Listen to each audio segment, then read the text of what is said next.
Hey guys, good morning. Tayo magluluto ng tinola.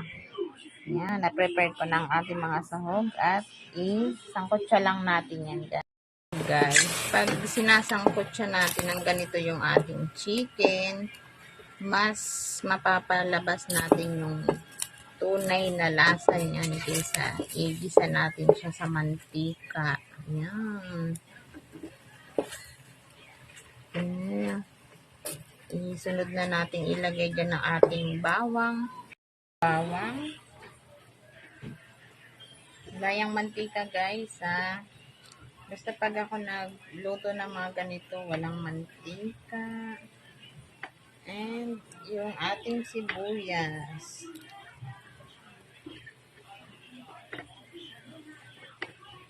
Ko na din guys yung ating chicken cubes. Kuluin natin saglit. At sabawan natin yan. Minta. Ay, dami na padali. Hi guys. Lalagyan natin ng paminta. Medyo nasunog na yung aking kaldero. Talakas yata ng tubig. Paluin na natin.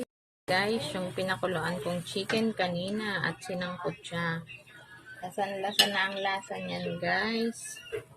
I-add na natin ang gulay at palambutin lang natin yan. Okay na, luto na ang ating ulam sa tanghalian. Thank you for watching guys. God bless you all.